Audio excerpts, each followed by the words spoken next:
Hello dear students, welcome back on my YouTube channel. बच्चों, आज हम पढ़ने वाले हैं सामाजिक विज्ञान कक्षा 8 का चैप्टर नंबर 1, जिसका नाम है संसाधन। तो सबसे पहले हम पढ़ेंगे इस संसाधन के बारे में कि संसाधन होता क्या है। तो चलिए सबसे पहले हम बात करते हैं कि संसाधन क्या है। संसाधन की डेफिनेशन को पढ़ते हैं, फिर उसके बारे में बात करते हैं। तो क्या है, देखिए, हमारे पर्यावरण में उपलब्ध प्रत्येक वस्तु जो हमारी आवश्यकता को पूरा करने में प्रयोग की जाती है। यानी कि कोई भी वस्तु, जो आपको पता है पृथ्वी पे कई वस्तुएं हैं, जैसे मिट्टी है, हवा है, पानी है और भी ढेर सारी वस्तुएं, वो सभी वस्तुएं जो हमारी आवश्यकता को पूरा करें, ठीक है, तथा जिसको बनाने के लिए प्रौद्योगिकी उपलब्ध है। कुछ ऐसे संसाधन, जैसे मान के चलो मटका है, ठीक है। अब मटका शुरू में तो बना नहीं होगा, किसी ने मटका बनाने का जो तरीका उपलब्ध कराया होगा ना, तो इसी को प्रौद्योगिकी बोलते हैं, ठीक है। यानी कि किसी ने खिलौना बनाया, तो खिलौना बनाने का उससे जो आइडिया आया उसे क्या कहते हैं, प्रौद्योगिकी कहते हैं। तो उपलब्ध है संसाधन कहलाते हैं। सिंपल सी भाषा में आप ये समझ लीजिए कि कोई भी वस्तु जो हमारी आवश्यकता को पूरा करे। जैसे हम क्या है, साइकिल से स्कूल जाते हैं, ठीक है, तो साइकिल हमारे लिए क्या होगी, संसाधन होगी, क्योंकि हम उसने हमारी एक आवश्यकता को पूरा कर दिया, हमारे काम को क्या कर दिया, आसान बना दिया। या फिर हम टिफ़िन में खाना ले जाते हैं, अगर टिफ़िन नहीं होता तो हमको कई प्रॉब्लम्स का सामना करना पड़ता, तो टिफ़िन ने हमारी एक प्रॉब्लम्स को क्या कर दिया, सॉल्व कर दिया, एक समस्या को हल कर दिया। तो टिफ़िन है वो भी क्या है, एक संसाधन है। तो कुछ भी हो सकता है, जैसे डीजल पेट्रोल आप जानते हो, डीजल पेट्रोल क्या है, वाहनों में डलता है, जिससे क्या है वो चलते हैं। तो डीजल पेट्रोल भी क्या है, एक संसाधन है। क्लियरली बात समझ में आ गई, संसाधन क्या है। तो कोई भी वस्तु ले लीजिए आप पृथ्वी पर, जो हमारे इस काम को क्या कर दे, आसान बना दे, वो क्या कहलाएगी, संसाधन कहलाएगी। क्लियरली समझ में आ गई डेफिनेशन। अब उसके बाद उदाहरण है यहाँ पे। उदाहरण के तौर पर देखिए क्या है, स्कूल बैग, टिफ़िन, रेल, कोयला, ये सभी क्या है, इसके उदाहरण है। अब और इसमें लिखा हुआ है, देखो, पर्यावरण में अनेक प्रकार के पदार्थ उपस्थित है। पर्यावरण में कई प्रकार के पदार्थ उपस्थित हैं। सभी पदार्थों को संसाधन नहीं कहा जा सकता। यानी कि ऐसे तो पृथ्वी पर कई पदार्थ हैं, लेकिन सभी तो हमारे काम में नहीं आते, कुछ आते हैं, कुछ नहीं आते। तो जो हमारे काम में आते हैं, सिर्फ हम उन्हीं को क्या बोलेंगे, संसाधन। तो कोई भी पदार्थ या जीव या वस्तु तभी संसाधन बनता है जो वो है मानवीय आवश्यकता को पूरा करे। सिंपल सी बात है, जो मानव की आवश्यकता को पूरा कर देगा, हम लोगों की आवश्यकता को पूरा कर देगा, हम उसी को क्या कहेंगे, संसाधन कहेंगे। इसके अलावा ये नहीं कि हम किसी को भी संसाधन बोल देंगे। क्लियरली बात समझ में आ गई। अब बात करते हैं यहाँ पे हम संसाधन के प्रकार की। तो सबसे पहले संसाधन के जो प्रकार में है, वो सबसे पहले हम पढ़ेंगे उत्पत्ति के आधार पर। देखो, उत्पत्ति के आधार पर दो प्रकार के संसाधन, एक जैव संसाधन और एक है अजैव संसाधन। जैव संसाधन का मतलब वो है ऐसे संसाधन जिनमें जीवन हो। जीवन मतलब जैसे हम इंसान हैं, इंसान भी तो हम क्या है, हम दूसरे इंसानों की हेल्प करते हैं। जैसे डॉक्टर होते हैं, डॉक्टर क्या करते हैं, जैसे कोई इंसान बीमार पड़ जाता है, कोई भी तो उसका इलाज कर देता है। तो ये भी तो मानव की आवश्यकता को क्या कर रहा है, पूरा कर रहा है। टीचर्स जो होते हैं, टीचर्स क्या करते हैं, पढ़ाते हैं। तो टीचर भी क्या कर रहे हैं, एक मानव की क्या है, हेल्प कर रहे हैं कि, तो वो भी क्या हो गए, संसाधन हो गए, ठीक है। तो क्या है, पर्यावरण में उपस्थित वे सभी संसाधन जो सजीव हैं, सजीव का मतलब जिनमें जीवन पाया जाता है, अर्थात जिनमें जीवन पाया जाता है, जैव संसाधन कहलाते हैं। क्लियरली जैव संसाधन, उसका उदाहरण क्या है, मनुष्य, वनस्पति, मछली, पशुधन। पशुधन का मतलब होता है भैंस, गाय, ये सब। इनसे क्या है, हमको दूध मिलता है कि नहीं, तो ये भी हमारी आवश्यकता को पूरा कर रहे हैं। दूसरा यहाँ पे अजैव संसाधन। अजैव का मतलब होता है जिनमें जीवन नहीं पाया जाता। तो क्या बोलेंगे, वे सभी संसाधन जो निर्जीव वस्तुओं से बने हैं।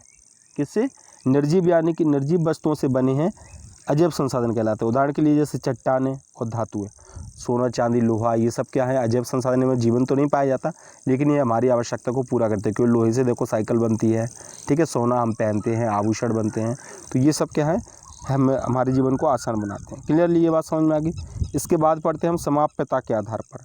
समाप्यता का मतलब, आधार का मतलब ये होता है कौन से समाप्त हो जाएंगे, कौन से समाप्त नहीं होंगे। तो समाप्यता के आधार पर दो प्रकार के हैं, पहला है नवीकरणीय और दूसरा अनवीकरणीय, ठीक है। नवीकरणीय संसाधन क्या है बच्चों, तो नवीकरणीय संसाधन बोलेंगे वे संसाधन जिन्हें भौतिक, रासायनिक या यांत्रिक प्रक्रियाओं द्वारा पुनः उत्पन्न किया जा सकता है, उन्हें नवीकरणीय संसाधन या पुनः आपूर्ति योग्य संसाधन कहा जाता है। यानी कि ऐसे संसाधन जिनको दोबारा से बनाया जा सकता है, ठीक है।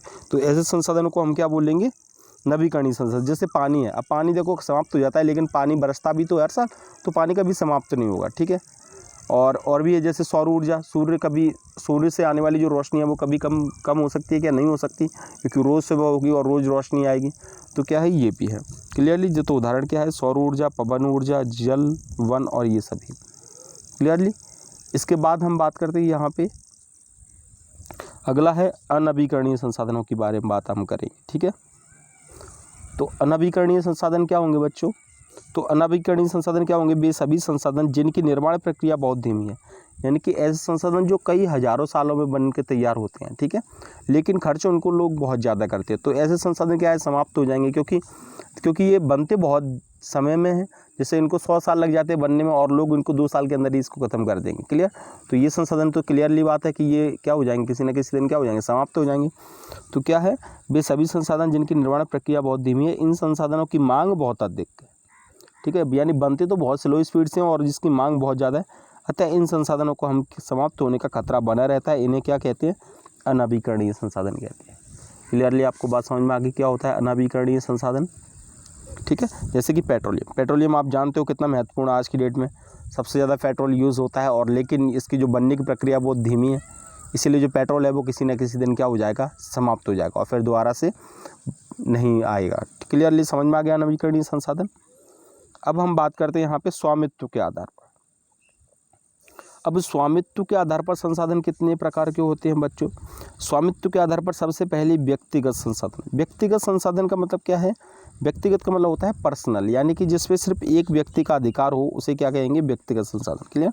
तो वे संसाधन जिन पर किसी एक व्यक्ति का अधिकार होता है निजी संसाधन या फिर व्यक्तिगत संसाधन कहलाता है। उदाहरण के लिए जैसे कुआं है, ट्यूबवेल है। अब कुआं कोई एक पर्सन ही तो खुदवाएगा, ठीक है, तो उस पर किसका अधिकार होगा? सिर्फ उसी का होगा। ट्यूबवेल अगर वो कोई अपने खेत पे ट्यूबवेल लगवाएगा तो उस पर जो पानी निकालने का जो अधिकार होगा वो किसी एक व्यक्ति का ही होगा कि नहीं, ठीक है। तो इसे क्या बोलेंगे हम? व्यक्तिगत संसाधन। उसके बाद आएगा यहाँ पे सामुदायिक स्वामित्व वाले। सामुदायिक का मतलब होता है समाज, एक समुदाय का उस पर अधिकार हो। क्लियर?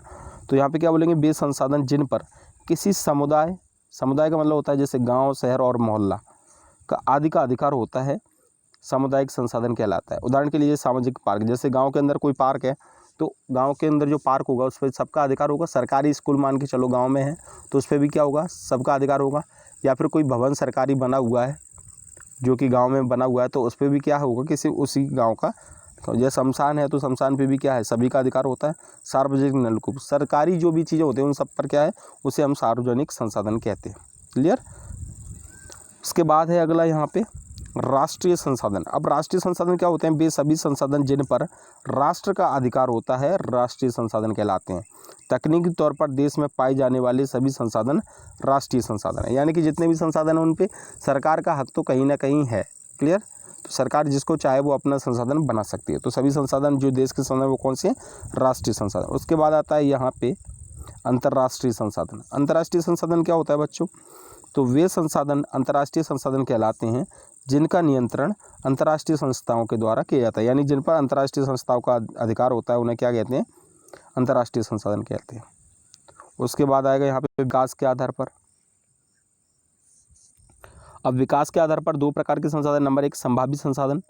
संभावित संसाधन क्या होता है बच्चों? तो क्या है, किसी भी देश या क्षेत्र में कुछ ऐसे संसाधन होते हैं जिनका उपयोग तकनीक के अभाव के कारण वर्तमान में नहीं होता है। यानी कुछ ऐसे संसाधन हैं, यानी हमको पता है कि हम इसका उपयोग कर सकते हैं। जैसे जल, समुद्र का जल मान के चलिए, जल है क्योंकि सब जल क्या है? पानी बहुत ज़रूरी है, लेकिन वो खारा है तो उसको मीठा करने की हमारे पास तकनीक नहीं है।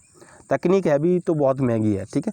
तो हमको पता है कि संसाधन, लेकिन हम उसको संसाधन नहीं बना पा रहे। तो ऐसे संसाधन भविष्य में बन सकते हैं अगर किसी को ये तकनीक, इसका आइडिया अगर किसी को आ गया, ठीक है। अगर किसी ने ऐसा आविष्कार कर दिया कि ये खारा पानी क्या हो जाएगा? मीठा, तो ये समुद्र का जितना भी जल है वो क्या हो जाएगा?